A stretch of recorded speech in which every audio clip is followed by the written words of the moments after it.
Y sí, yo desde chiquita creo que era curiosa.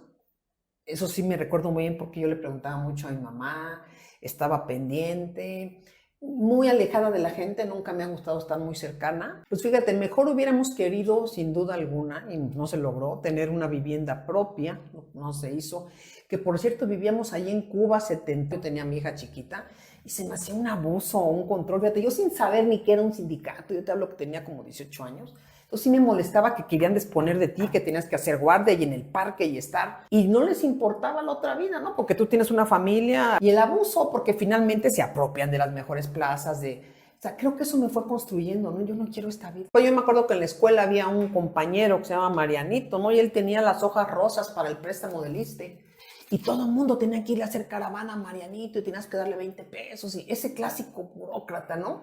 Yo decía, ¿qué onda? ¿Qué es esto? Pues si me corresponde. Es algo como que a mí, y esa es una historia que me ha acompañado, no me gusta doblegarme ante el abuso. Y eso es algo que sin yo saberlo se presentía como un abuso. Como Sí. ellos piensan que no es corrupción lo que están haciendo. Entonces yo me acuerdo, por ejemplo, que ponían a sus familiares que no hacían nada y no llegaban, y ahí me causó el primer problema con una gran amiga que dejó de hablarme por eso, porque pues no había plazas y su marido había impuesto a ella y a su hija, y se enojó cuando le dije, pues ya no hay plazas, se van. Pero yo no lo decía como algo de que hay corrupción, sino de que las pocas plazas que quedaban tenían que quedarse quien trabajaba, ¿no? O sea, esas cosas que me acuerdo que hasta agarró una silla y me la quería partir en la cara el marido. Claro, las personas que ponemos límites caemos mal, somos incómodas, es algo bien importante. Sí, es cierto. Le incomodas porque esta no, que se cree, ¿no? He sido protestante de protestar, roñosa de no dejarme y respondona sí, por supuesto, en efecto, eso es parte de mí. Y entonces empezamos a aplicar otros procedimientos que no se habían aplicado antes, a ver al beneficiario final, a ver la trazabilidad de los recursos, la ley te lo permitía y nunca se había utilizado, nunca. Generar líneas de investigación, ver cómo nos vamos a llegar de esa información, romper paradigmas, derribar puertas. Fíjate que el día en que el ciudadano se empodere, pero se empodere quiero decir que de veras tenga, decir esto está sucediendo, van a cambiar muchas cosas en el país. Y van a cambiar como en otros países europeos lo hemos visto, que sale toda la población, ¿no?, a desfilar porque estamos hasta el gorro de la impunidad. Y cuando se señale públicamente que salga un gobernador o gobernador y le diga, usted es corrupta, pero todos, no una voz aislada, porque una voz aislada pareciera que es algún loco ahí que salió, cuando sí hay elementos. La historia es la misma, los actores son los mismos. El tema es que la impunidad también es la misma. Participó, digamos, en esa creación de esta construcción del gobierno de Claudia Sheinbaum para pues, echarlo a andar ahora, pero no la invitaron para participar directamente ya en el gobierno.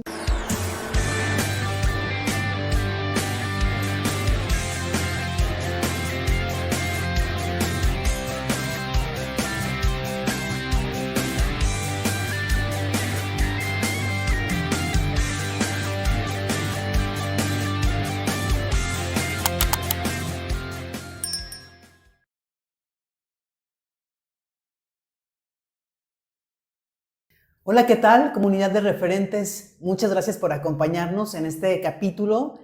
Estoy muy contenta, la verdad, me siento muy emocionada de estar con una persona que admiro mucho de manera personal.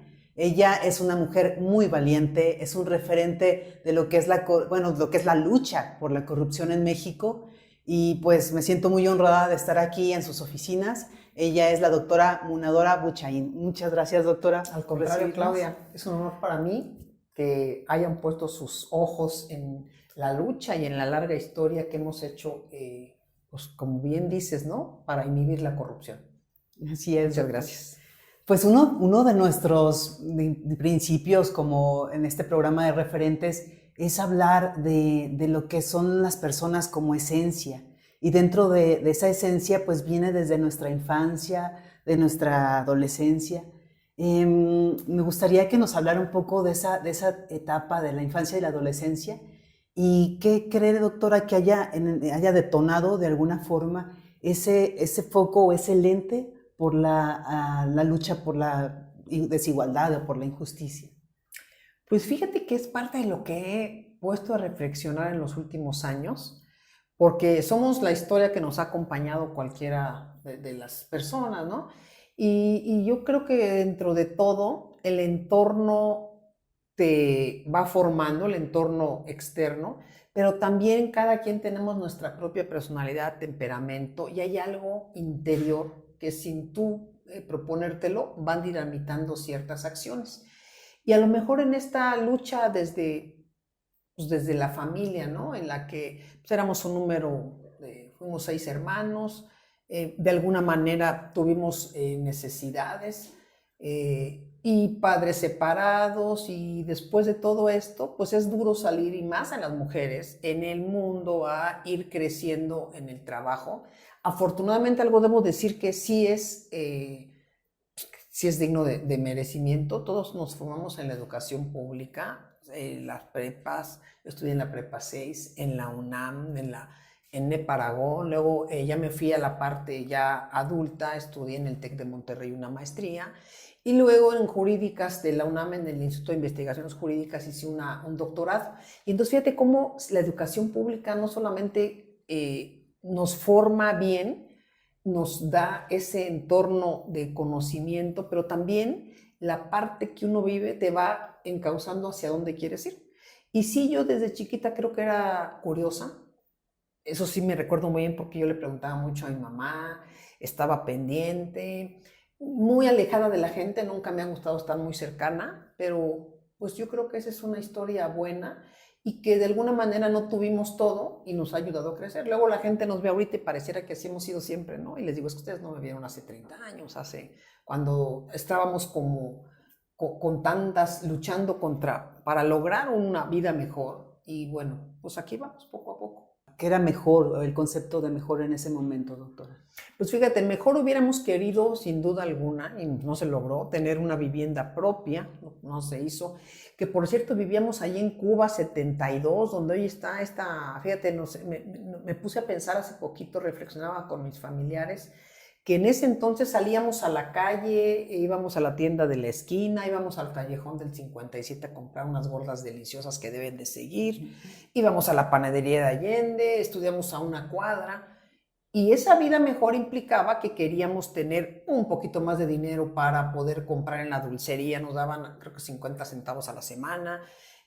Fuimos creciendo y queríamos trabajar, hacer mucha actividad que nos diera mayor espacio de comprar. Y hablo de que en esa época lo que quería hacer era un pantaloncito o algo muy, pues que no es significativo como hay tanto apego.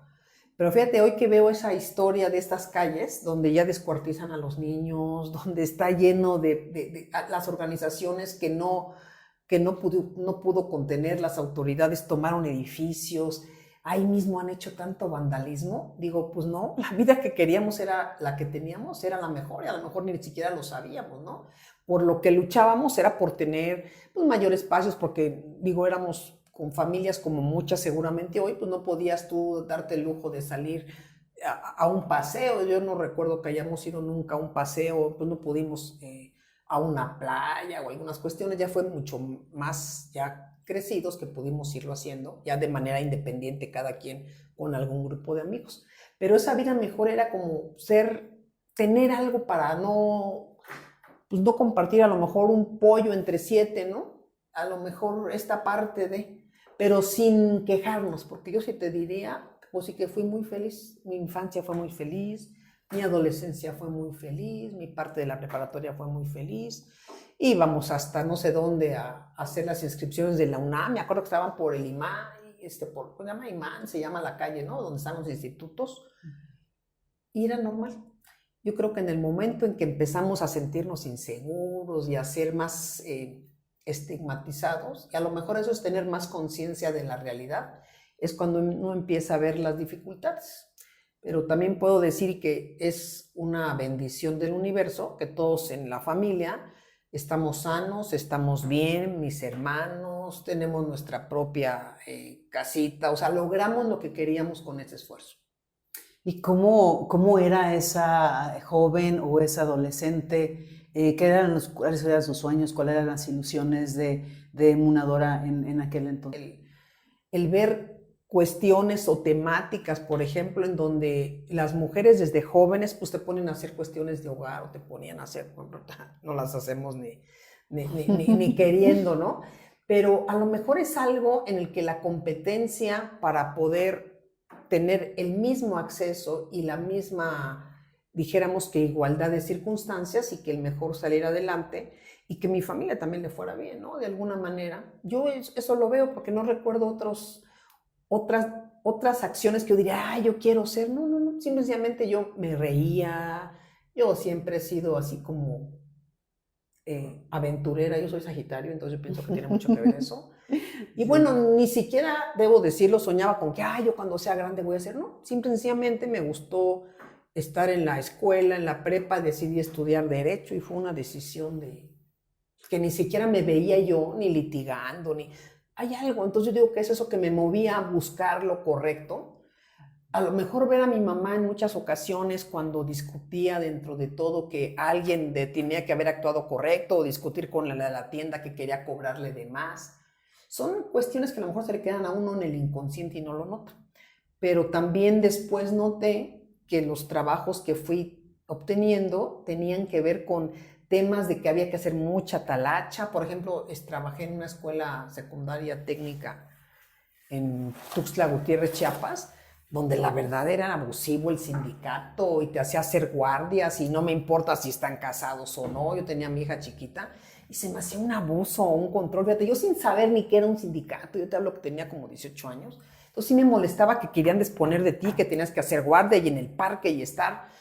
Y no les importaba la otra vida, ¿no? Porque tú tienes una familia, al marido no le parece que dejes para ir a hacer guardia. Y el abuso, porque finalmente se apropian de las mejores plazas. O sea, creo que eso me fue construyendo, ¿no? Yo no quiero esta vida, o sea, no sé, cuestiones que te quieren manipular. Eso sí, nunca pude. Y inclusive alguna vez me acuerdo y ni me acuerdo por qué. Pero que, por ejemplo, decidieron aplicarme la ley del hielo, ¿no? Estos famosos compañeros que hoy forman parte de PT y de no sé qué, y que nos saludamos como si nada, porque te digo que es algo que, fíjate que esa cultura, ¿no? O sea, misógina, y aparte de misógina, mientras ellos se emborrachaban, echaban trago, y hay que estén, o sea, eso me fue, yo no quiero esto para mí, yo voy creciendo, ahí aproveché en ese silencio, pues, a estudiar, a seguirme preparando, y a seguir, y a seguir. O sea, sí he sido protestante de protestar, roñosa de no dejarme y respondona sí, por supuesto, en efecto, eso es parte de mí. Ese es el carácter que de alguna manera forjó a la Munadora que tenemos y que Hoy, conocemos ahora. Exactamente. ¿Y por qué poner el foco en las injusticias, en esta parte de resolver, de visibilizar la corrupción? ¿Qué fue lo que de alguna manera detonó poner esa atención especial, ¿no? En eso? Fíjate que yo creo que esto ha sido algo continuo sin ser consciente absoluta. ¿Por qué? Porque en aquellas épocas pues no sabíamos ni lo que era corrupción, no se hablaba de corrupción, ni siquiera había la Secretaría de la Función Pública, nada de eso, ¿no? Tú tenías, por ejemplo, yo me acuerdo que en la escuela había un compañero que se llama Marianito, ¿no? Y él tenía las hojas rosas para el préstamo del ISSSTE. Y todo el mundo tenía que ir a hacer caravana a Marianito y tenías que darle 20 pesos. Y ese clásico burócrata, ¿no? Yo decía, ¿qué onda? ¿Qué es esto? Pues si me corresponde. Es algo como que a mí, y esa es una historia que me ha acompañado, no me gusta doblegarme ante el abuso. Y eso es algo que, sin yo saberlo, se presentía como un abuso. Y la gente, la hojita, Marianito, te traje. O personas que llegaban y no hacían nada y querías que tú hicieras todo. Y luego la historia también, y lo cuento en mi libro que aquí tenemos enfrente, La Casa Sucia, ¿no? De personas que te colocaban de aviadores y que tú hicieras la talacha. O sea, yo sí quería hacer las cosas y me doy cuenta hoy, después digo, hoy hace 5 años, hace 10 que tengo mayor lucidez y conciencia de todo, cómo había prácticas y una cultura política o gubernamental que hasta hoy persiste en muchos lados, en el 80%, de cómo se hacen las cosas mal, ¿no? De cómo ellos piensan que no es corrupción lo que están haciendo. Entonces yo me acuerdo, por ejemplo, que ponían a sus familiares que no hacían nada y no llegaban, y ahí me causó el primer problema con una gran amiga que dejó de hablarme por eso, porque pues no había plazas y su marido había impuesto a ella y a su hija, y se enojó cuando le dije, pues ya no hay plazas, se van. Pero yo no lo decía como algo de que hay corrupción, sino de que las pocas plazas que quedaban tenían que quedarse quien trabajaba, ¿no? O sea, esas cosas que me acuerdo que hasta agarró una silla y me la quería partir en la cara el marido, que era un funcionario del Registro Federal de Electores, se llamaba en aquella época. Entonces yo decía, ¿qué onda, no? Y claro, las personas que ponemos límites caemos mal, somos incómodas. Es algo bien importante. Sí, es cierto. Le incomodas porque esta no, que se cree, ¿no? Ya me Sí, acuerdo tanto del, dijiste que se cree, ¿no? Entonces Sí. ya murió, ni modo. Lástima, pero esas injusticias, tú decías, puta, yo trabajo como animal, ¿no? De mil cosas y entonces me fui metiendo en temas y más que metiendo me iban colocando en el gobierno. Yo nunca pensé antes, yo voy a trabajar en gobierno, ¿no?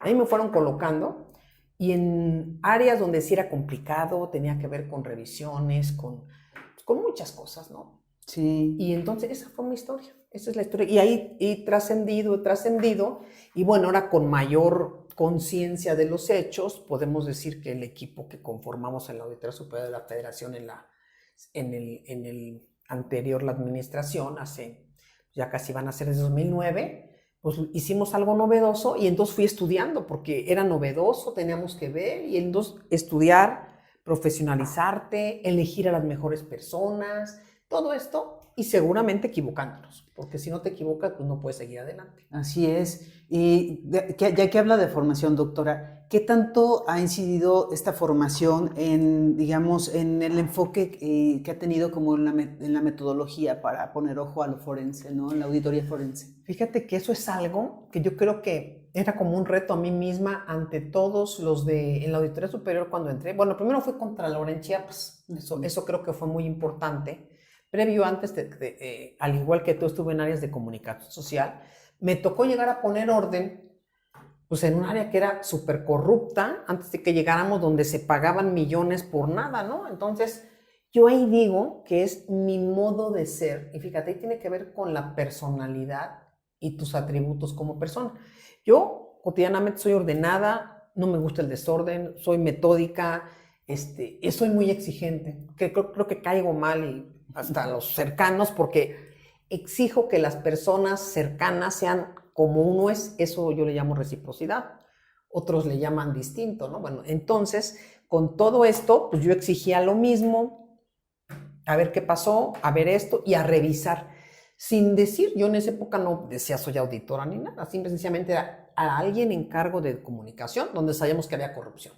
Entonces, citaba yo a las personas que nos conocíamos todos, ¿no? Ahí en Chiapas, y pues que unos, por ejemplo, que manejaban radio me decían, pues yo cobro 1,500 el spot para gobierno, pero así con un tono altanero, ¿no? Yo le decía, pero ¿por qué si está a 40 pesos? Yo lo había anunciado en tu sitio, que era cierto.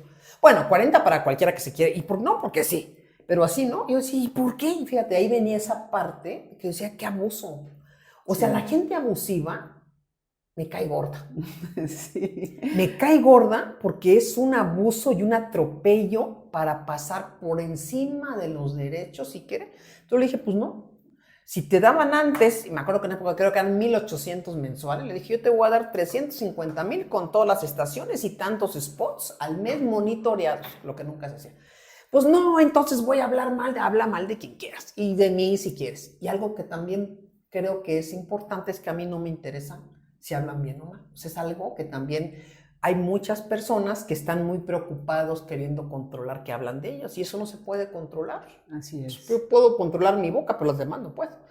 Y entonces empecé a ver que había abuso y había atropellos y empezar a poner orden, eso me gustaba. Yo creo que ahí fui creciendo, luego me propusieron para Contraloría, fui Contralora, entendí que era ahí en Chiapas. En Chiapas, anterior a eso había desorden, no era lo que era la Contraloría en sí, me puse a estudiar. ¿Cómo fue que llegó a Chiapas o estaba viviendo en Chiapas? ¿Cómo fue? Mi exmarido, que ya murió ahora hace 2020 por el COVID, era chiapaneco y él se fue a trabajar allá y ahí fuimos nosotros a crecer y ahí es como llegué a Chiapas. Y entonces en la necesidad que te digo que teníamos una niña y que teníamos que tener para comer porque no alcanzaba, entonces empecé a trabajar en una cosa, dando clases de inglés, en otra cuestión, entré a una escuela en un interinato, estudié ahí mismo, fíjate, licenciatura en la Normal Superior de Educación, y luego nivelación pedagógica, o sea, querer tener una carrera porque yo había dejado mi carrera para irme a vivir allá. Ya después estudié Derecho y todo fui en este entorno creciendo. Y así es como crezco cómo me fui metiendo, pues ni yo sé lo que te digo, que ya aparezco. Y entonces, pues entro en un gobierno en el que teníamos muchas causas en común, amigos en común, que habíamos padecido también la injusticia y muchos temas y a poner orden.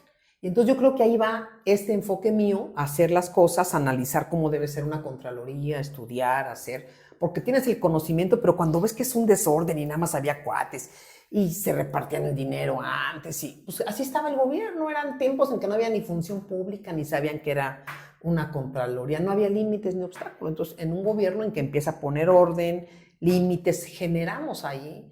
Por ejemplo, no había habido, que yo sepa, y hasta hoy no espero que siga, la línea ética de denuncia, un teléfono para denunciar, Contraloría Social, las mejores prácticas.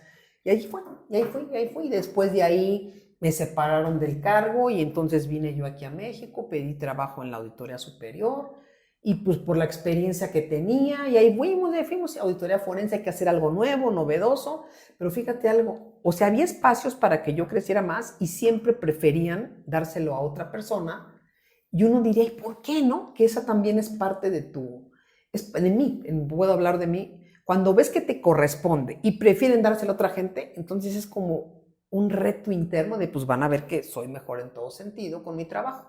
Y bueno, yo creo que sin ser modesta, porque no debo ser modesta, armamos un gran equipo, hicimos el mejor trabajo que se podía y se ha visibilizado lo que sabemos hasta ahora. Eso, digamos, empezando con el gobierno de Chiapas. Claro. ¿Y cómo fue después el brinco al gobierno federal trabajando como directora de auditoría forense? De ahí de Chiapas, cuando me separo del cargo, que me separan del cargo, me piden ya dejarlo, fue 2 años antes de que acabe el gobierno.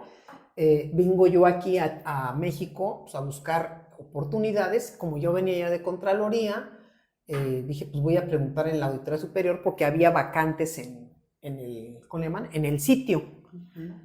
Pero fíjate, esas vacantes en los sitios han sido siempre un fraude. Sí, claro. O sea, no existen, nada más te las ponen. Sí. Ajá. Pues cuando vine yo y pedí, me dijeron, no, esa no es, mira, así no es. Pero si está, yo vengo de ahí, no, o sea, ya los tienen hechos. Y eso lo sabemos todos. Apartados, ya. Que también en mi libro cuento la historia de cuando es una maravilla de cómo a los del sistema los eligen, apartados y designados y manipulables. Pero pues nos puedes ayudar en un contrato de supervisión, auditorías a municipios, porque querían hacer, entonces ya está muy bien. Pero pues no es el sueldo que ganabas, no, está muy bien. Y es cuando yo me doy cuenta que también mi interés no es el dinero, ¿no? Porque si no, no, ¿cómo crees? Estoy feliz y le estoy dedicando el tiempo y voy a esto. Y eso me genera al interior también que les caiga gorda. Porque sí les estoy exigiendo cosas que yo veo. Como decir, y no les parece porque se creían en el área aquella era de municipios de gasto federalizado, se creían los non plus ultra, ¿no? Y no, había muchas carencias, había muchas cosas que tenían que mejorar, pero que venían cargando lo mismo. Y mira, el mismo tema es la misma historia que nos ha acompañado en sexenios. Es mi gente, yo lo traje, decía. De confianza. Sí, es de para nada, ¿no? Pero bueno. Más bien deberían decir, es mi cómplice, pues ¿no? Sí. O no aceptan, a lo mejor son mecanismos sí. de no ver las cosas. Y entonces iban a quejar con mi jefe de que no, mira, esta mujer y que no la queremos aquí. Y entonces, bueno, mejor acá. En lugar de decir, no, va a seguir. Y más bien ustedes quiero ver siempre como que acuerpan y no, pues hay que bajarle. Pero entonces entre, digamos, esta formación que tenían los gobiernos de poner gente a modo, ¿cómo sí, que se sigue exacerbadamente, sistemáticamente? ¿Cómo logra Munadora meterse a la auditoría superior? Porque en esa auditoría superior, ¿qué te digo? Me contratan por un contrato cada 3 meses, que es un contrato en honorarios, y 3 meses te quedas sin trabajo, y los de estructuras sí son para los cuates. Sí. Okay. O sea, entonces yo estuve como hasta 2009 o 2010, no creo que fue hasta 2010 sin estructura. Incluso, fíjate, me acuerdo que quedó vacante en aquella época, era la dirección general, se llamaba Instituto de... Esa era interna, una dirección general que capacitaba a todo el personal de la auditoría. Entonces dije, oye, yo quiero concursar en esa. Pues yo sabía de auditoría de municipios de estado, soy contralora, vengo de esta parte, tengo la maestría. No, ya está para un cuate, ¿no?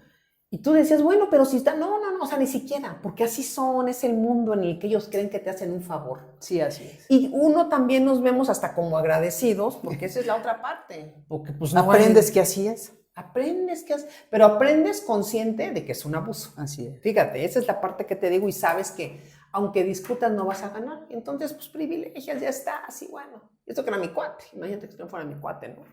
Y bueno, entonces es como entro y luego se crea el área de forense, empieza Yo y mi alma y ahí voy creciendo. Y luego ya empezamos con pues, lo que es la dirección general cuando se crea y se conjunta, que nos toca armar todo. Pues yo la verdad busqué a las mejores personas, pues fui contralora, conocí muchas personas. Entonces ya la nombran como directora de la... Eso fue hasta 2010. Eso fue hasta el 2010. Sí, yo entré en 2005. Directora de área, era una dirección de área fue 2009, no tengo muy claro el año. Directora de área, y la directora de área era yo y mi alma, ¿no? Una persona más. Pero ya era un avance dentro de todo, ¿no? Wow. Ya era pues la primera cuestión. Y después entonces se crea la dirección general y en esa estructura que empieza muy chiquita, porque fíjate, hoy veo cómo esta pandilla que está empoderada crea plazas por todos los cuates, que ahí están, lo he documentado, y nosotros en esa época, pues cuando se requería hacer inclusive no se hacía, ¿no? Pero las plazas que hubiera podido haber no te las otorgaban porque pues no eras... Nunca hubo en el consejo directivo una mujer porque no había una directora, o sea, los directores generales no llegaban al consejo. Entonces, cuando incluso estuvo vacante una auditoría especial, tampoco te pusieron porque estaban los cuantos. O sea, es un mundo en el que no quieren que haya una voz que sienten que es distinta, disonante. Y eso te limita en la vida. Sin duda alguna te limita, ¿no? O sea, no, sí, es muy buena, pero no, adentro no la queremos. ¿Por qué? Y entonces, así es esto, hay que entenderlo. Y entonces hay que saber estar preparado para no depender del gobierno, porque aquellos que están dependiendo del gobierno están perdidos. Y pese a todos esos inconvenientes, más bien como esas cuestiones que estaban ahí trabando o que estaban limitando su trabajo, doctora, ¿cómo logra salir adelante hasta visibilizar la estafa maestra en la que realmente conocemos todos a alguien que se llama Munadora Buchaín?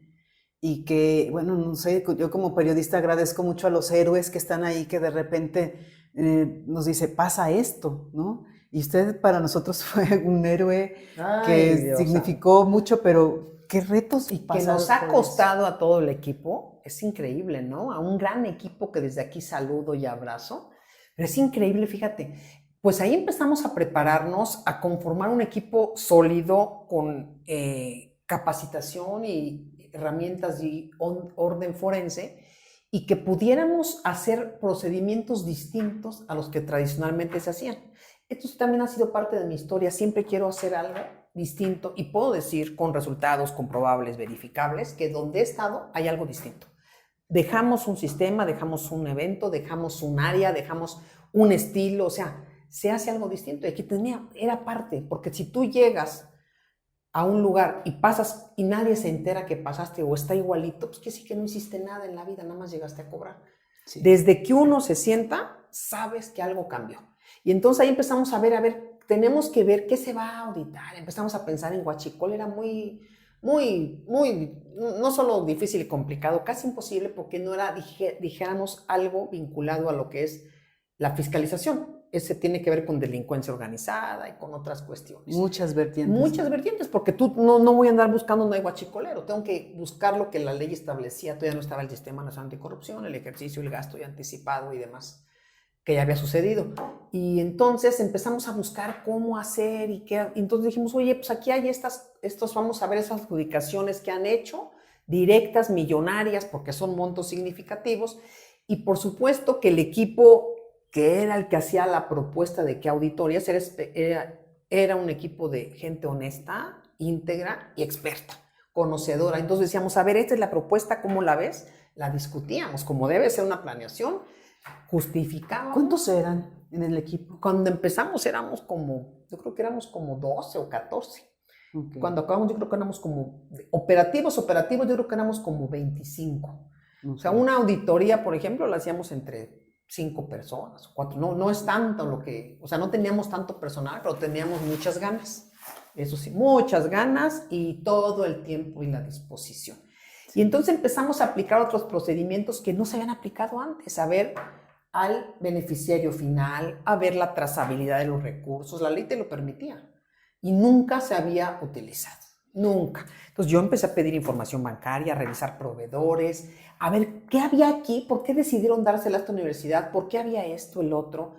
Empecé a estudiar más de cómo en el mundo se estaba llevando a cabo lo que es la auditoría forense, las revisiones de esta naturaleza, los mapeos, vínculos, y empezamos ahí a hacer, y la verdad sí era, yo me divertí mucho, aprendí mucho, pero sobre todo aprendí de mi equipo y de cómo teníamos que estar poniendo sobre la mesa los distintos escenarios. Aprendimos a generar hipótesis. No se generan hipótesis de trabajo en este país para investigación.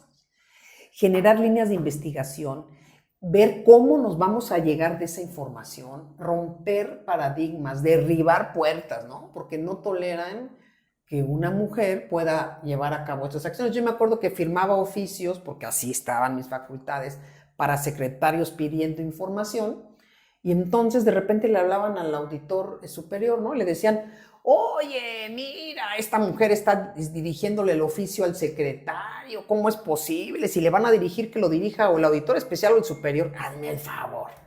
O sea, andaban viendo, perdóname, minucias, como que uno no tenía el nivel de dirigirle un oficio en donde le estabas diciendo que se iba a llevar a cabo un procedimiento y que nombrara un enlace. No, la revisión, el oficio directo lo hacía el auditor especial o el superior, no sé, ya no recuerdo a quién le correspondía, creo que el especial, mi jefe inmediato. Pero las otras peticiones de información eran mi facultad, o sea, yo no pido permiso para ejercer mis facultades. Pues ahí tenía, ¿no? Yo me acuerdo de Francisco Rocas, me acuerdo también de este otro, creo que era el de Hacienda, varios, ¿no? No. ¿Cómo es posible? No, entonces ya desde ahorita le vamos a dirigir el oficio. Y dije, ¿por qué? Entonces, eso les caía yo, pero ¿por qué no? Porque mira, es que hay que cuidar. ¿Cuidar qué? Yo jamás checo qué cargo tiene alguien que, nada más checo que tenga facultades. Entonces ya les caía yo mal, ¿no? O que inmediatamente decías, hay una auditoría forense, inmediatamente, ¿y por qué forense? Venían a... No sabían de qué se trataba eso, era incómodo para ellos, sí, era incómodo, era como meter algo debajo del asiento. Sí, en CFE, por ejemplo, y tenemos resultados, ¿no? Muchas de pasos de servidumbre que había con problemas. Me acuerdo que había un gran negocio con juzgadores en las localidades, que había una mafia de estos que determinaban y, bueno, en fin, y entonces, no, es que ya se quejó uno, ya se quejó el otro, pues se los quejas. Le digo, pero yo no estoy haciendo ningún abuso, yo estoy haciendo lo que me marca la ley y yo no pido permiso para ejercer lo que me marca la ley. Pero bueno, es que ahora vamos a firmar, fírmenlo ustedes, o sea, pero fíjate cómo se sometían a eso, ¿no? Yo diría, bueno, ¿y a ti qué te preocupa, secretario, y que eres muy apreciado, en que quién lo firma? Queremos el fondo, pues, ¿no? Así es. Y así empezamos a revisar, y cuando fue el sismo, por ejemplo, de lo que también me acuerdo, que también todo esto lo cuento más ampliamente en el libro, pero cómo negaban la información, cómo querían ningunearte. Y eso es otra cosa en la vida, fíjate, inconsciente, la intolerancia al ninguneamiento. Algo abordó ahí de Octavio Paz, ¿no? ¿Cómo se llama? En el laberinto de la soledad. Es cómo quieren ningunear, ¿no? Es algo terrible. Sí. Es un método en que los de arriba se sienten dioses, caray. Invisibilizar al otro. Sí. Y decir, ¿por qué a mí? ¿No sabes quién soy yo? ¿Por qué lo haces? ¿Y esta quién es, no? O sea, sí. ¿Quién eres? Sí, ¿quién te atreves, no? O sea, ¿de qué partido eres? Casi, ¿quién es tu padrino ¿Quién te político? manda? ¿Por qué conmigo? Sí, pero es que también no estaban acostumbrados a todo eso, no estaban acostumbrados a que es más, yo creo que ni siquiera sabían que se hacía auditoría forense, porque realmente no existía la auditoría forense, o no la concebíamos realmente. No existía, hasta claro. que, de verdad, doctora, hasta que usted habló de auditoría forense. Claro, y se visibiliza. Esa es la parte que se aporta de la Auditoría Superior de la Federación. Y al interior, te digo que era el consejo directivo, puros varones, puros hombres, y todos, yo entiendo que tienen que cuidar las formas, porque sí, también hay que cuidar las formas, pero también no quererte ningunear, por ejemplo, yo en aquella época, fíjate, estoy hablando de 2010, 2011, hace que 12, 13, 14 años casi, ¿no? Sí, ya bastante. Bueno, fíjate, porque bueno, yo entré a la auditoría en 2005, pero cuando se crea la auditoría, el área forense, creo que fue 2010, y entonces yo decía, fíjate los modos operandi, vamos acá y vamos a percibirlos. No, decía el entonces Suricato Andrade, no, ¿cómo crees, señor? O sea, como cuidando, porque ellos vienen de un grupo en el poder que los cobija y no quieren. Pero ¿por qué no? Tú estás apercibiendo que si no, y no es, o sea, si alguien siente una amenaza, un apercibimiento, es porque no es racional, es lo que dice la ley. Te apercibo que si en 5 días no estás, podría ser sujeto a, bueno, no, mándelo sin nada, no, lo mando con y era un jaloneo. Entonces, es difícil luchar contra el deber ser. ¿Y qué tanto esta lucha influyó el ser mujer? O sea, digamos, Claro. esta parte de ser bateada, de ser invisibilizada, ¿qué tanto influyó el que Pues es una cultura en la que no toleran que una mujer les lea una cartilla. Entonces decía, si usted tiene una idea, justifíquemela aquí, dígame por qué no, pero jurídicamente, porque yo para eso había estudiado y aquí está, y aquí está, y aquí está. No, pues no. Entonces sí, claro que influye, porque entre hombres, no, sí, te abrazan y vámonos a comer y que... No, y aquí sabían que no podían decirme o intentar siquiera, y aparte que eran ineficientes en el área jurídica, pues era otro punto a favor, ¿no? Que ellos no querían bronquearse con nadie porque saben que pertenecen a un grupo político que se vio después, ahora en 2018 se vio y que hoy se ve, y pues entonces lo quieren avisarles, ¿no? A todo lo que estaba pasando. Y entonces yo tenía al enemigo en casa. Y por más que le decía el auditor, pues no lo creía, porque ellos, no, tú todo lo ves mal. Bueno, está bien, ahí está la historia. La historia se los ha documentado. Sí, y la verdad es que esa historia de la estafa maestra, yo creo que nos ha dejado como un parteaguas en lo que es la lucha anticorrupción en México. No, la verdad, no había habido algo que como tal en la historia. Y estos patrones de conducta que ya nos ha hablado mucho de que cómo fue la estafa maestra y que se encuentran hasta 7,000 millones de pesos. Mucho más. Mucho más. Sí, lo que pasa es que no se determinaron 7,000 millones en un caso, son millones, y lo que no se revisó.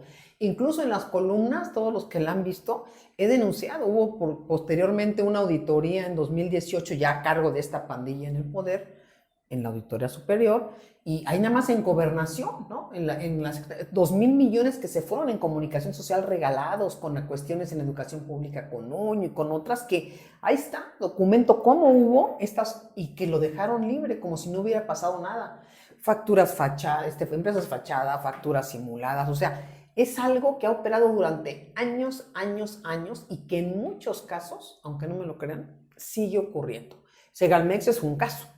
Pero en los estados no saben cómo hay todo tipo de facturación apócrifa, de desvío de recursos, y más en el sureste. O sea, es algo, se volvió la impunidad parte apropiada, o sea, apropiaron de ella para seguir cometiendo estos actos y siendo creativos. ¿Dónde están los corruptos ahorita?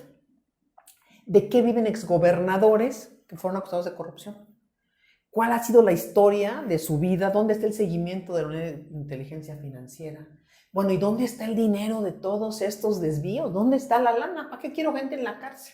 O gente, a mí yo lamento mucho que por las supuestas investigaciones a la estafa maestra hay algunas personas en la cárcel que son de rangos menores operativos que realmente no son los responsables, los autores intelectuales, los actores materiales, ¿dónde está?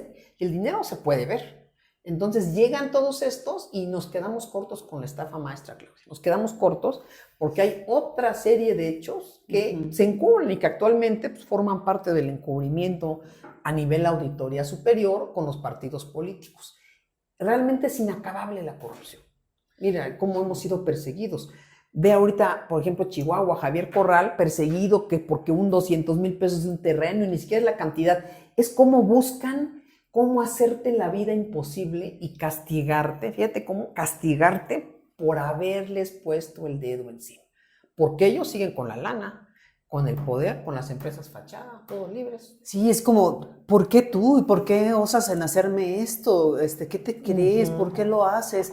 Es que pareciera como que en nuestro país está normalizado que sea así. Y muchos de esos gobernadores o de esos gobernantes, ya sean municipales, estatales, federales, buscan amigos a modo que realmente protejan esos vínculos o esas formas de mover el dinero y los recursos. Pareciera como si fueran sus empresas, pero realmente no son sus empresas, es dinero de todos, de los mexicanos o de los estados o de los municipios, ¿no? Pero es increíble cómo se normaliza esto. Sí, los que nos ven mal somos a nosotros, lo que tú dices muy claro. Y sí, yo creo que finalmente sí ellos creen que su dinero es partido político SA, ¿no? De CB, Sí. de una propiedad, porque tú ves que los están señalados por corrupción, cómo hicieron, cómo negociaron contralorías, auditorías, notarías, cómo tienen casas y lo tienen perseguido, de dónde sacó 300 millones, de dónde hizo esto, de dónde la operación Zafiro, de dónde la operación de la estafa maestra. Y nadie hace nada, todos están paralizados. Sí, a mí me tocó un caso Híjole.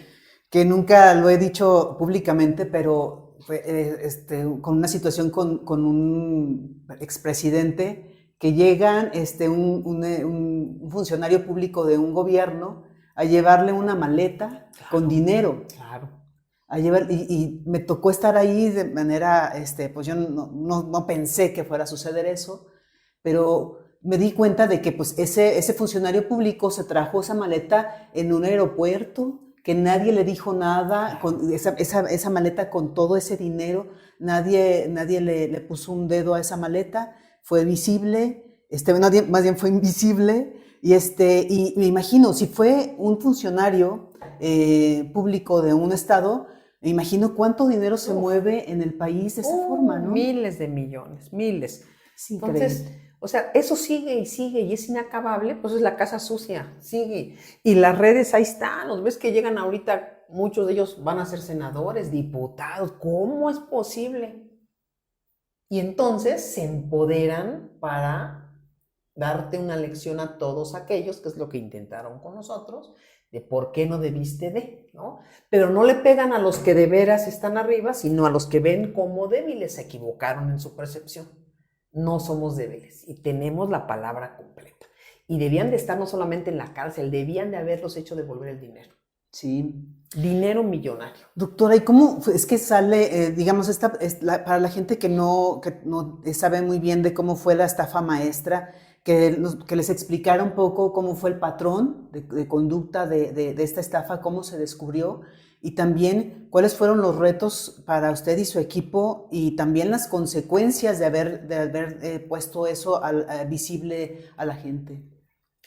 La estafa maestra y otros que no están dentro de la estafa maestra, pero que están vinculados a Zagarpa, que son subsidios también millonarios, que eran recursos sociales, en donde se creaban empresas fachada, creadas por los propios funcionarios, ¿no? del alto nivel, en contubernio con privados, donde estas empresas simulaban prestar servicios, facturaban, se pagaban y el dinero pues se iba perdiendo, se iba pulverizando para llegar al último beneficiario que cerraba su cuenta y se iba, por supuesto. Tenemos mapeados, hay varias, yo me acuerdo de Esger, de Viena, bueno, muchas más que incluso el último subsecretario de responsabilidad de la función pública contrató en el último año, a quien hoy contrataron en este gobierno como área de investigación. Te digo que los corruptos tienen suerte, los sientan y les dan hasta mejores plazas, ¿no? Y entonces en estas simulaciones se programaban servicios pues, que son de limpieza, de vigilancia, de compras, de adquisiciones, de supuestos consultorías, en fin, que se hacían pasar por ciertos y la verdad es que no había nada de eso. Entonces, todos los servicios no se prestaron, obtuvieron dinero los que se prestaron a eso como ingreso propio, unas universidades públicas, otras dependencias públicas de comunicación social. En Zagarpa, pues hacían simular que eran proyectos. Ahí con los que quieran leer no solamente este libro, los informes de auditoría, cómo iban a buscar a las personas cuando nosotros íbamos a campo. A ver, recuerdo mucha de mis auditores que fueron, por ejemplo, a un área por Loma Bonita en Veracruz, que es una zona sumamente pobre, aunque muy productiva, y había un señor con casa de lámina, que se supone un señor como de 80 años, ¿no? Un maravilloso campesino, casa de lámina así de dos, que supuestamente había recibido 9 millones de la Universidad de Zacatecas, ¿no? Para un proyecto. Y el señor, imagínate, un hombre, 50,000 pesos le hubieran hecho feliz para poder al menos ponerle un techito. Un techito, caray.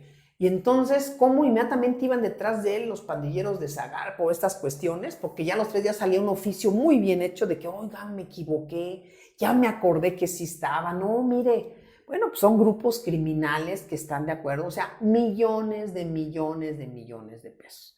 Y hoy siguen los estados operando. O sea, Es muy difícil realmente luchar contra la corrupción si estamos viendo que siguen estas redes al interior, siguen las empresas fachada. Y entonces con esto empezamos a visibilizar que no había tal servicio, como dibujamos, ¿no? Revelamos en un mapeo lo que es el mapa de todas las empresas, de cómo iba el dinero, y no había modo de que alguien nos diga que sí se hicieron. ¿Cómo lo prestaste? Jamás. Nadie pudo decir, oye, pues a mí vino a buscarme sutano. Y al contrario, decían la verdad a mí nada más me ordenaron transferir y pagar, ¿no? Incluso hace poco, pobre, una persona de Hidalgo también en la cárcel, y tú dices, eso no es justicia. Ese es que seguramente siguen pagando para que otras gentes estén pagando de chivo expiatorio, y mientras ellos muy contentos y muy libres. Y también en las universidades, ¿no? También algunos rectores ahí que están en este contexto, otras fueron realmente ingenuas, lo comentaron, pero muchas ni siquiera acabaron de revisarlas porque pues forman parte de eso. También aquí hablo, ¿no? De cómo lo que es la NUYES jamás dijo nada, y al contrario, ¿no? Iban muchas de ellas para decirle, oye, ayuda a Nuño, ayuda al presidente, quieren hacer esto, o sea, son redes de corrupción. Y como tienen poder y gente de poder, pues todo el mundo le dice que sí. El tema es qué nos pasa a las personas, a los humanos, que realmente preferimos ese nivel de corrupción y tener cosas que no nos corresponden a hacer lo correcto, ¿no? Y entonces, por eso es tan difícil que la gente decente, honesta, que quiere hacer cosas mejores, pueda integrarse o incorporarse a un partido. Se cierran las puertas, porque las elecciones que hacen, las hacen en base a favores que van a pedir, esto vas a contratar, esto vas a hacer, tú vas a colocarte, y es todo un tema. Entonces, es inacabable, esa es una realidad. Así es. Entran a los partidos políticos, si quieres el trabajo, pues tienes que estar dentro de la campaña, si no, inclusive a mí me ha tocado ver partidos políticos en los que no hay militancia.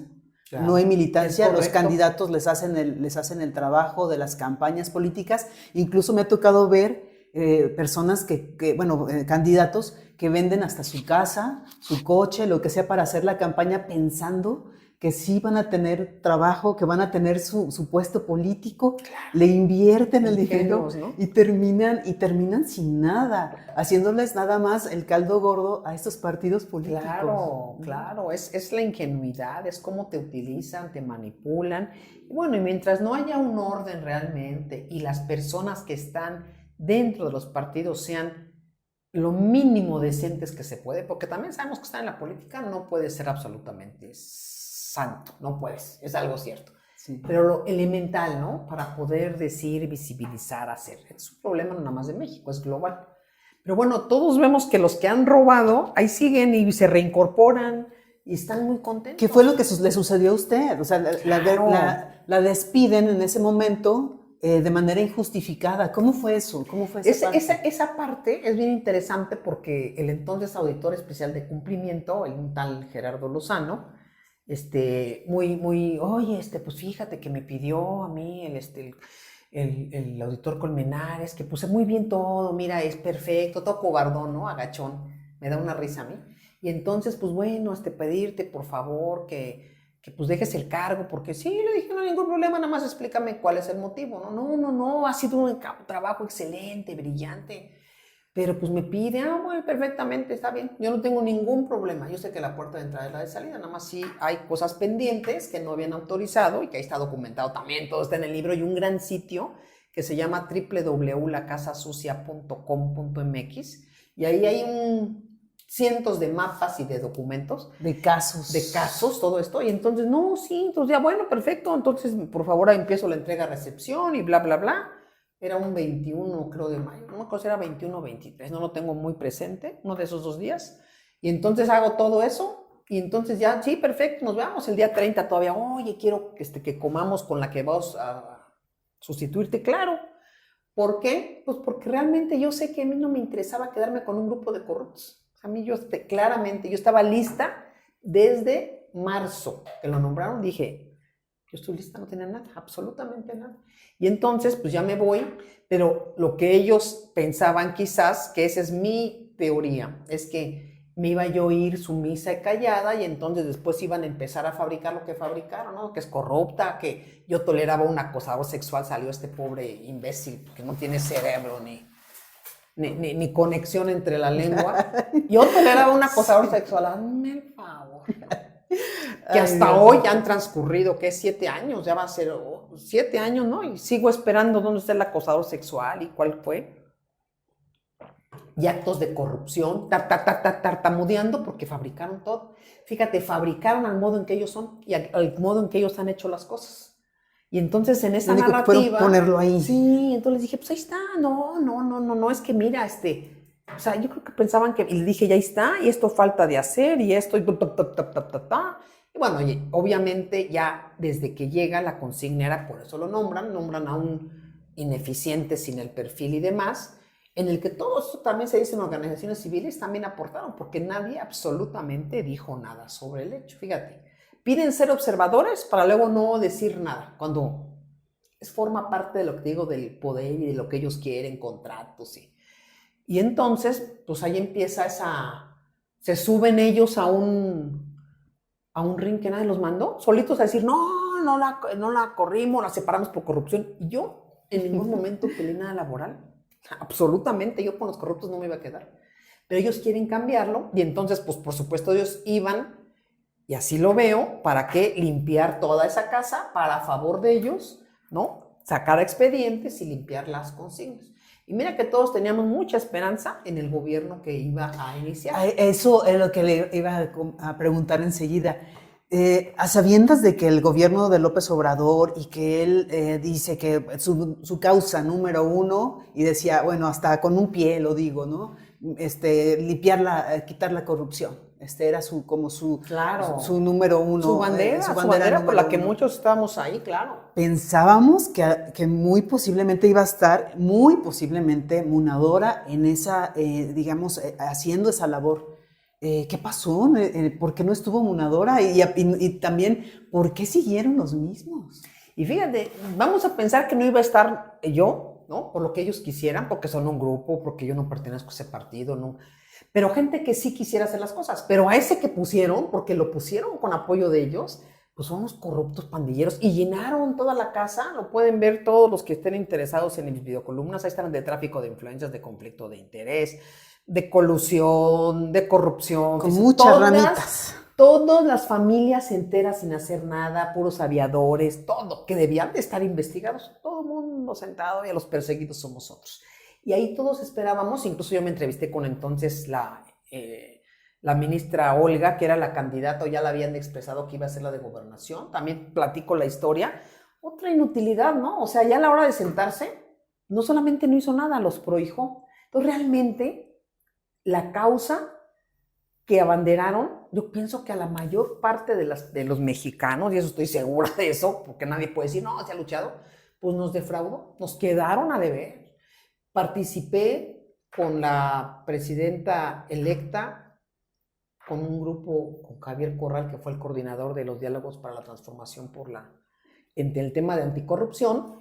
Y ahí, por ejemplo, yo dije, pues tengo que aportar lo que sé, calidad externa, y les agradezco la invitación si es por algo que aportamos. La invitaron entonces de gobierno de transición. Sí, okay. Y entonces aportamos ese gran plan, para mí es un gran plan, ojalá lo echen a andar, pero ahora fíjate la diferencia. Lo hago sin tanta expectativa.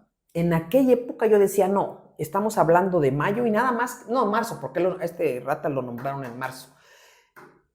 Ya falta poco para que hayan elecciones y ya cuando lleguen vamos a ver y entonces lo vamos a... Porque teníamos todo... No, nombran y lo ponen y lo abrazan y sale peor que nunca, ¿no? Porque fíjate, nunca en la historia había habido corrupción en la Auditoría Superior de la Federación. Y déjame decirte el nivel que ha tenido, ¿no? O sea, la corrupción más grande nunca vista en todos en todos los tipos penales y faltas administrativas graves. Cobijados con la UEC. Por cierto, el que era la UEC era hermano de tu rector Villanueva. Igual se corrompen. Fíjate cómo el sistema los convierte. Con Tonatiu Bravo también hablé, ahí está documentado. Mario Delgado, con todos. O sea, saben que está, pero nadie le dice nada. ¿Por qué? Porque a cambio, pues, uno quería ser, creo que de Guadalajara presidente y pues no quiere broncas con él, otro. Esos son los temas, ¿cómo cortas? En lugar de darles un manotazo, ¿no? Y ver, aquí hay una ilegalidad en la que te hacen trabajar. Entonces, todo esto así fue. Y la historia entonces ponen a ese pobre pelele títere a decirme esto y yo no tengo ningún problema. digo que hasta hoy, a mí si me preguntas, yo estoy muy cómoda desde esta posición porque sé trabajar, sé hacer cosas, sé cómo se hace, sé dónde están los corruptos, sé quiénes son. Pero la esperanza que pusimos en que cuando llegaran sí hubiera justicia, acabó. Y hoy te decía que con más pasión quizás hicimos propuestas, pero las expectativas ya bajaron. ¿Por qué? Porque ya tenemos conciencia de que todo puede pasar. Ya no es esa esperanza desbordada. Sí, entonces, digamos, las cuentas que nos decía López Obrador que iba a ofrecer al final de su gobierno, realmente son cuentas pendientes que tenemos todos como mexicanos, porque nunca llegó realmente a cumplirse esa promesa, ¿no? de luchar contra la corrupción. ¿Cómo podemos calificar el gobierno de López Obrador del 1 al 10? ¿Cómo está esa calificación? Fíjate, yo te podría decir más específicamente, más que calificarla, que él en sí, pienso que es alguien que ha sido, que para mí no es corrupto, o sea, no ha, y que ha dicho, expresado a su gabinete, pero que dentro de todo, cuando han sabido los casos, pues es una manera de permitirla cuando Segalmex, ¿no? Y le dan otro puesto. Yo le preguntaba a Salcedo, oiga, ¿y por qué lo pusieron al de la función pública? ¿Por qué lo pusieron en gobernación? O sea, ¿por qué lo premiaron? No, yo no puedo. ¿Cómo dijo? Yo no puedo, me dijo, no puedo yo, la autoridad no lo ha determinado. Le dije, no, espérenme, esto no es cuestión de culpabilidad o no. Hay un responsable que siendo titular se desviaron millones de dinero y usted lo cambia de lugar. O sea, ¿dónde? Pues porque son cuates, ¿no? Entonces ese cuatismo, con ese pensamiento retrógrada y tonto, pues no se puede avanzar. No. Entonces, si eso se lo dicen al presidente, pues el presidente a lo mejor les cree. Pero no es, el chiste es cómo, está acá, a ver, vente para acá, y quiero el dinero, ¿y dónde está el dinero? A ver, ahorita, y vámonos. Entonces no se puede avanzar. Y así es, entonces es calificar, yo pienso que la gente, genéricamente los nombramientos que él hizo, son gente que no se ha visto, salvo el tema de CONADE, el tema de Segalmex. En los estados él no tiene control, inclusive gobernadores de ese partido, ¿no? Presidencias municipales. Y eso ya no tiene dependencia, y ahí no hay quien nos controla. Nadie. Y todos callan. Y si los denuncias, porque ha habido denuncias, nadie hace nada. Entonces, yo pienso que ha sido una omisión general de todos aquellos que tenían y tienen la obligación de prevenir, detectar, disuadir, sancionar, investigar y sancionar la corrupción. Todos están reprobados, todos esos funcionarios. López Obrador dice que no hay corrupción en su gobierno. No, o sea, la corrupción nunca acaba. Ya está diseminada. Se reduce. ¿Manda usted? ¿Está diseminada como el cáncer? Sí, pero no es la corrupción donde el sexenios pasados, desde arriba se ordenaba, desde la presidencia, la secretaria de la presidencia, los propios secretarios se repartían, aquí no. Pero hacia abajo, por supuesto, ahí te dicen los proveedores, cómo te piden, te siguen pidiendo lana. O sea, hay muchísimo, los sindicatos, es todo un tema, o sea, educación, Comisión Federal, Pemex, hombre, todo esto. La opacidad es otro de los temas, ¿por qué esconden todo? Fíjate, por ejemplo, también Migasunto, en la auditoría le ordenaron 5 años de guardarlo. Tú dices, a ver, ¿qué van a guardar en un asunto de estos? Bueno, pues toda la opacidad está vinculada a corrupción. ¿Por qué no quiero que se sepa? Pues porque ahorita quiero hacer lo que se me dé mi gana, ¿no? Y ahí está cómo fabrican documentos, cómo generan y inventan lo que también él prometió, ¿no? Nadie va a ser perseguido, no, pues sí somos. Luego te dicen, no, pues defiéndete, no, pues hermano, si no es de que defiéndete, por supuesto que es lo que voy a hacer, pero me estoy defendiendo por algo fabricado que me está quitando tiempo, me está quitando dinero, cuando los que tendrían que estar perseguidos son estos. ¿Cómo cambió su vida después de la estafa maestra? De que la corren y que se deshace este equipo y que queda ahí eso guardado en un cajón.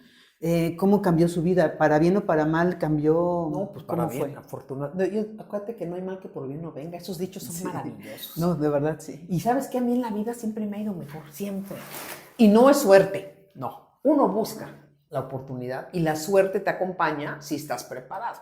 Digo, si no tienes preparación, ni talento, ni nada, y estás esperando de otro, yo no he tocado puertas para trabajar, con mucho gusto al que pueda, le apoyo como me lo pidieron ahorita. Y me decían, oye, ¿y por qué no cobraste? No, yo no estoy cobrando en el tema de de la propuesta, al contrario, con mucho gusto, no estoy esperando algo a favor, pero que sí me gustó y de cada tema que he tenido, de donde he dejado el trabajo, pues es que crezco como persona, mejoro mis capacidades, me dedico yo a la actividad, ahora me dedico a la actividad privada, con organizaciones del sector empresarial en todo el país, Latinoamérica, muchas del extranjero, que sí quieren hacer investigaciones, que quieren consultorías para entrevistar. Estos temas que están tan fuertes, fíjate, a nivel mundial, que tienen que ver con acoso, con hostigamiento, con esta responsabilidad nueva que tiene que ver con los objetivos de desarrollo, que aquí en México ni los consideran, yo creo, ni los han integrado en su vida.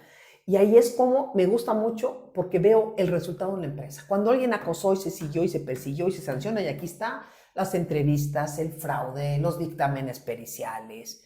Y en este contexto, pues la verdad, muy contenta porque dispongo de mi tiempo. Entonces, esta es mi oficina que me encanta. 1,400 auditorías ha hecho. Más de 1,400, yo creo, ya hasta perdí la cuenta, porque fíjate, nada más en Contraloría, en aquella época, ¿cuántos municipios eran en Chiapas? Ya ni me acuerdo si eran 300, ya no sé, porque ya ves que cambian las decenas de municipios en estados, en entidades, en federaciones, en la auditoría superior, estuve también en reforma agraria, fíjate, trabajando en los temas de fideicomisos. Me han tocado puras cosas cuando fue el ZLN, que hubo, ¿cómo se llama? Cuando entran a las propiedades, invasión de terrenos, muchas cosas. He hecho muchas auditorías, he hecho muchísimos dictámenes, ahorita ya llevo 7 años trabajando en la vida privada y soy sumamente feliz, capacito. Y no sabes cómo hay gente. Ha crecido mucho entonces su trabajo. Me encanta.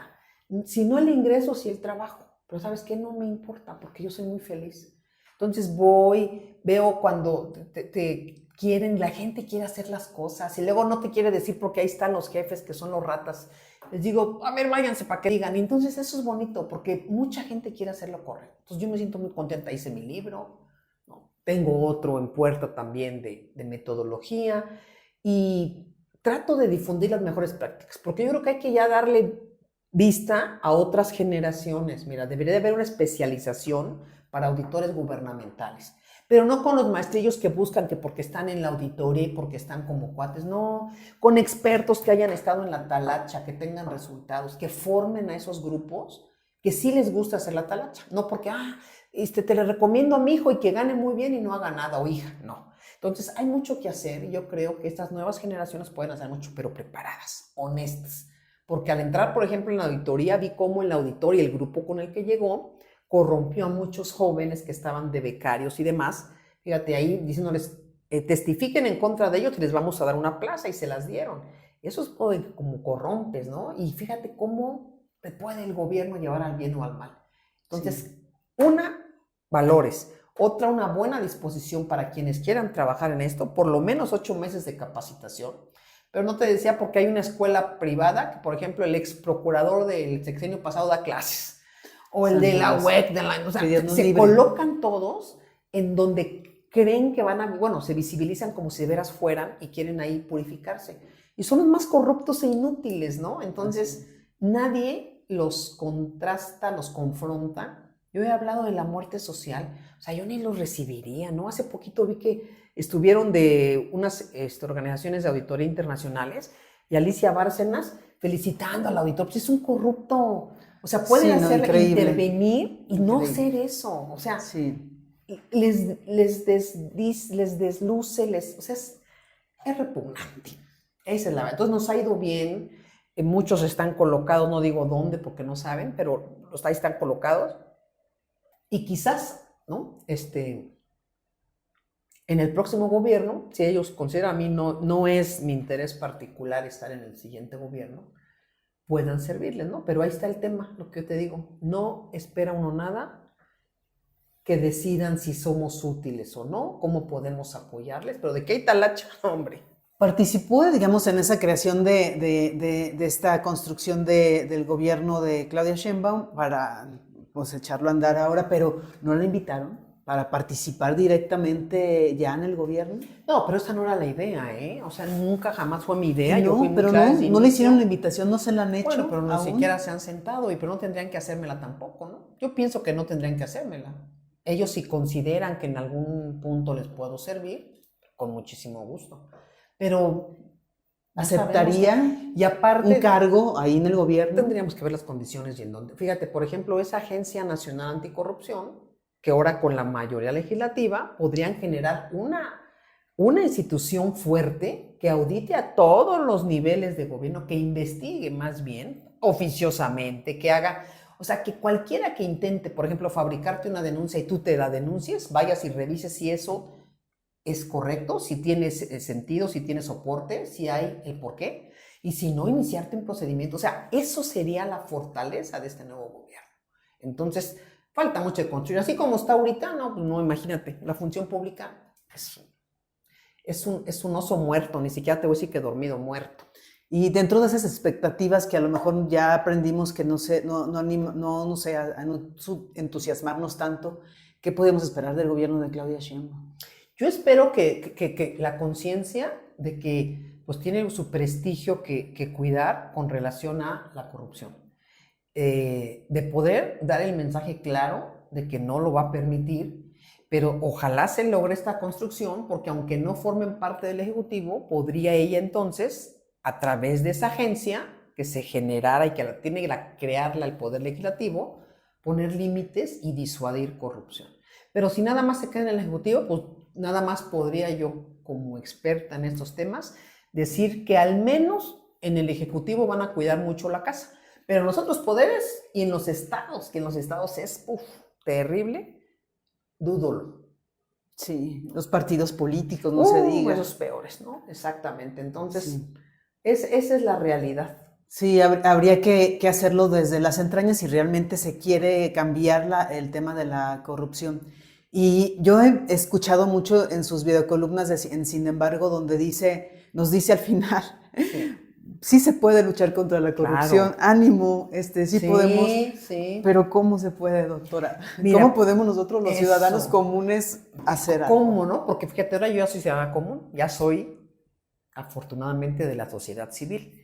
Y dentro de mi límite, mis limitaciones, visibilizo, denuncio, digo, ya sé que no pasa nada, pero al menos señalo y la gente va teniendo conciencia de quiénes son.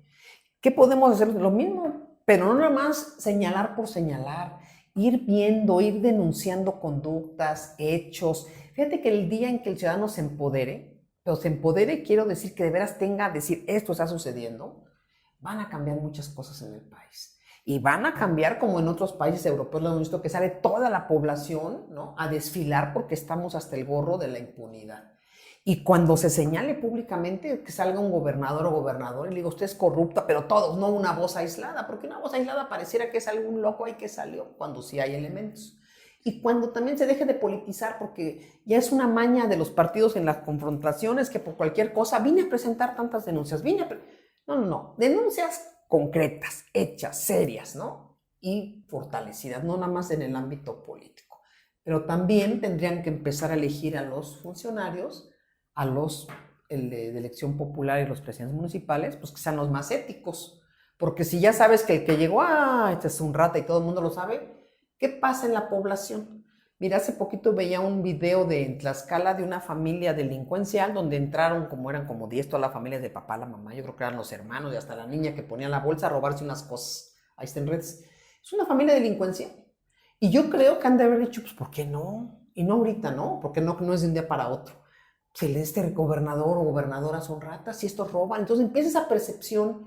¿Y dónde estaba el Estado? Ausente de educarlos, ausente de que hubiera reglas, ausente de que estuvieran haciendo lo correcto. Y esta omisión del Estado en crear, en criar, en proteger, en educar, que los niños tengan escuela, que los maestros lleguen, pues nos lleva a esto. Las familias delincuenciales llegan y agarran lo que sea, secuestran muchos, la abuelita cuida al secuestrado, el niño le da de comer y se vuelve parte de su vida cotidiana.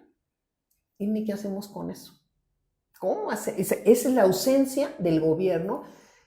Ahora para venir aquí a la oficina, en las esquinas, que aprovecho aquí a denunciarlo porque tengo las fotos, muchachitas que llevan años vestidas de indígenas, que dice, vengo de Chiapas con unos letreros, ayúdenme con algo para comer y el hambre, y ya te ponen tu letrero plastificado como esto, en tu parabrisas, carro por carro, y entonces vienen recogiendo si les das, y ahí están los niños chiquitos Ahí están en las esquinas. Eso es trata. Esto es, Sí. este es a los niños. Los utilizan. Claro, ¿y de dónde vienen? ¿Quién es no sé cómo se El le que llama, el los mueve. padrote, el regenteador, Bueno, esto, y ahí están, cada vez, ahí están, pero ya está con sus letreros, ahí están. ¿Dónde están? ¿Dónde está el gobierno?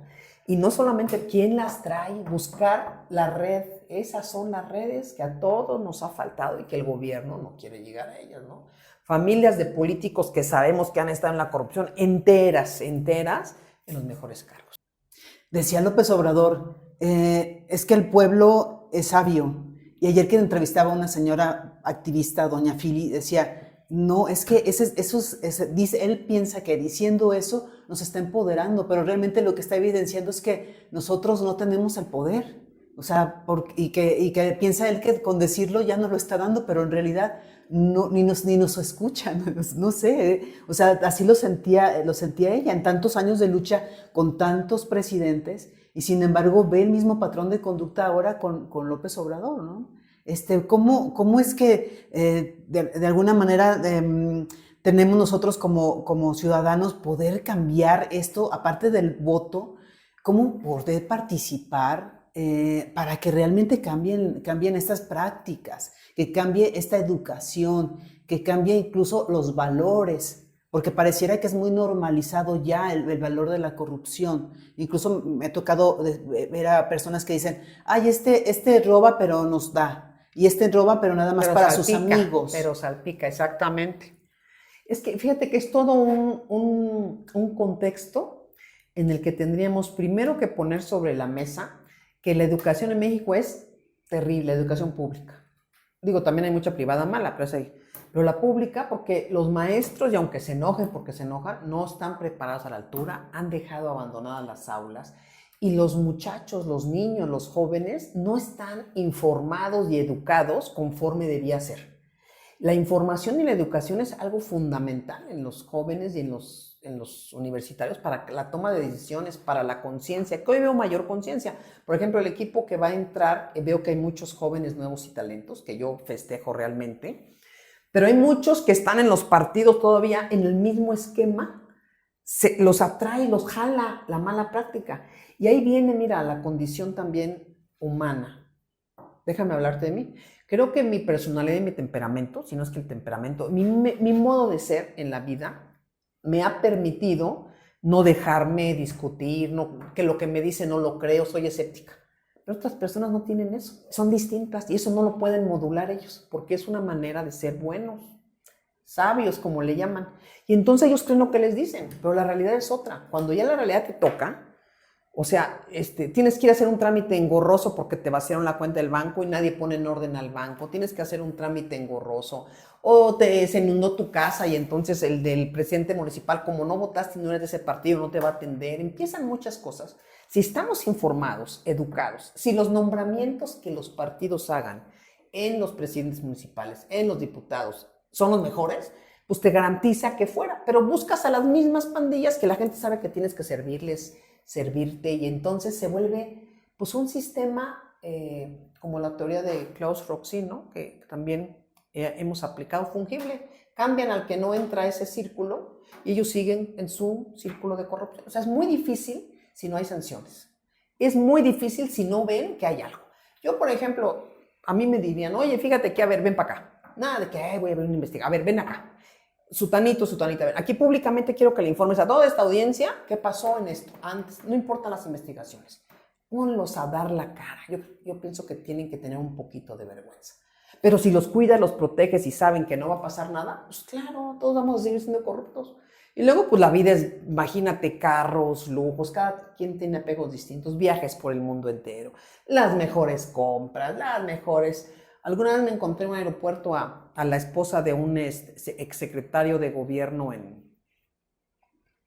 en Chiapas, que también fue señalado y lo denuncié en su momento, y era compañero mío y lo conocía,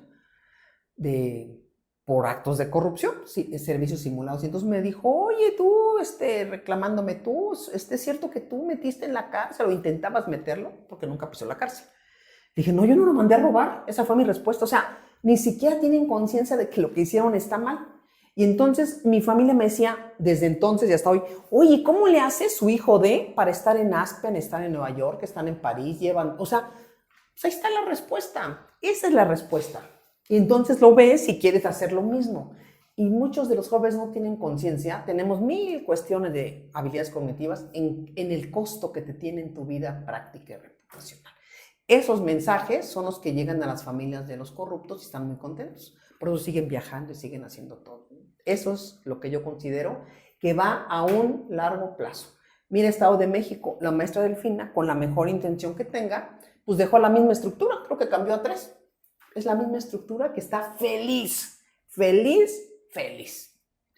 Esa narrativa que nos ha vendido el status quo y digamos la hegemonía, que el tener cosas es lo que nos va a hacer exitosos, nos va a hacer triunfadores en la vida, ¿eso también contribuye de alguna manera a la corrupción? Pues contribuye a las personas, ¿no? Porque a mí me pueden vender como cuando te vienen a vender tiempos compartidos que son aire o cuestiones de esquemas Ponzi. Si tú sabes que eso no es cierto, pero cuando ellos lo disfrutan y no les ha costado y saben que no pasa nada, te digo, hay miles y miles de fotos y pues a quién no quisiera, yo también quisiera estar ahorita en París, en la torre, en los juegos, en las mejores comidas, sin hacer nada porque ni trabajan. ¿Para qué van a trabajar? Imagínate, se levantan y a pasear. Dime quién no quisiera esa vida, ¿no? Entonces también tiene que ver con las personas. Muchísimo, muchísimo. Y cada vez las personas mayores son más reacias a actos de corrupción. Pero bueno, otros compañeros, por ejemplo, sabemos que en las fiscalías sacaban carretadas de dinero de gastos de investigación y no ha pasado nada y sigue igual. O sea, la historia es la misma. Los actores son los mismos. El tema es que la impunidad también es la misma. ¿Y qué decir del Poder Judicial?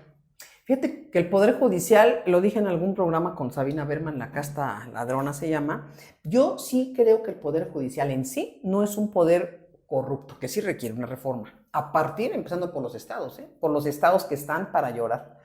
Alguna vez, me acuerdo que la mamá de un alto funcionario de un gobierno le habló al presidente del tribunal, oye, aquí está conmigo sutanito y me dijo que no has metido a trabajar todavía a su hija, porque la hija quería estar con el papá que es magistrado y que estuviera con él, ¿no? Ay, en este momento, señora, y eso ahora lo metió, o sea, yo lo vi, tú dices, eso es, bueno, pues así están, son nombrados los magistrados a modo, igual que muchas cosas. En la federación, yo creo todavía en la federación seguramente hay corrupción, porque a mí me ha tocado ver los casos, pero no en el nivel en el que se dice. Y entonces yo sí creo, y estoy de acuerdo que se requiere una reforma, pero no apoyo el método en el que se está proponiendo, no sé en qué acabe.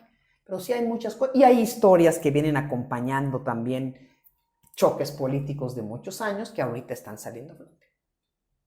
Sí, mucho que trabajar en ese aspecto. Doctora, y volviendo a usted, con el foco en usted misma, ¿cuáles son sus principios, su misión, su visión, sus valores? ¿Cuáles son? Pues más que el conjunto, yo siempre, cada vez que he visto cómo puedo mejorar como persona, lo hago, ¿no? Aprendí en estos años a que las personas tienen derecho a equivocarse. O sea, tienen mucho derecho a equivocarse y poder reintegrarse a otro tipo de vida. Aprendí que la gente realmente mala, porque así es su naturaleza, porque así es su decisión, no va a cambiar nunca y que van a estar ahí, pero que el poder lo ejercen y a las personas las convencen, digo que con más labia que jeta, ¿no? Y aprendí que hay que hacer el bien, la diferencia entre el bien y el mal es muy clara, ¿no? Pero que también hay que ponerle límites a estas personas y que no dejar de evidenciarlos. Entonces, creo que es un modo de vida del día a día, cómo tengo que ser mejor persona, tratar de ser dentro de todo más humana, pero sin perder de vista que el entorno no es tan cómodo, ¿no? No es lo mismo ser aquí más humano que en otros países donde hay más seguridad, ¿no? Entonces siempre tener conciencia clara y una percepción que es muy importante de las personas, de los hechos, y actuar bien, simple y sencillamente. No tener tanto apego. Este mundo se volvió muy de apegos, como dices.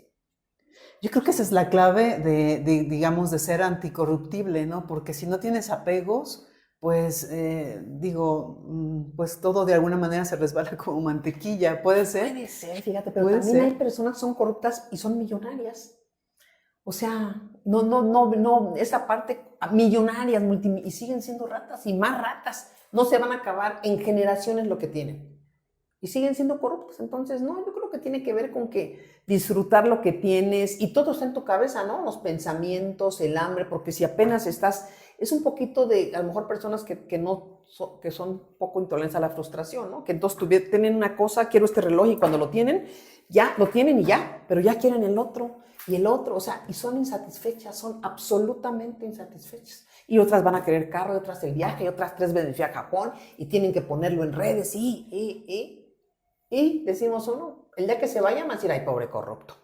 Entonces se pone foco en las cosas en lugar de a las personas, ¿no? Y eso también contribuye a todo este esquema de podredumbre. Yo pienso que los que podemos comer, comemos igual aquí, que allá, que en el otro. Nos deben preocupar más los que han estado rezagados, ¿no? Eso sí nos deben preocupar más. ¿Qué tan importante es la ética en su trabajo diario? Pues la ética es parte primordial y la lucha es contra todos los que tenemos que pelearnos para que sean éticos. Y entonces la ética no dice, ay, voy a ser ético, sino que te levantas y haces elecciones todo el día, diariamente, de cuáles son las mejores, ¿no? Entonces, cuando decides qué hacer, cómo hacer, a quién regaño, o por ejemplo, cada vez que voy a los aeropuertos, que me rechocan los aeropuertos. Vas a pasar tu maleta, tu chiquita, la backpack, fuera no, vaya adentro, no va afuera, le digo, no, va adentro. O sea, ¿por qué alguien quiere decirme que va fuera de la canastilla? De la bandeja, es un ejemplo, que van a revisar. cuando no solamente en el mundo es, sino porque ahí están las bandejas. Y es querer imponerte un poder sin nada. O llegas al aeropuerto y te dices, y ves los letreros, digo, yo nada más los veo y te digo que se vuelve un observador. En cualquier momento lo pueden revisar a usted de aduanas. ¿Y dónde está el fundamento jurídico? Entonces, esa parte es la que digo que voy viendo, pero también digo, pues no voy a cambiar al mundo. Entonces, tratas de hacerlo mejor. Cuando me toca decir no por esto y no, llame a su superior, llame a haga.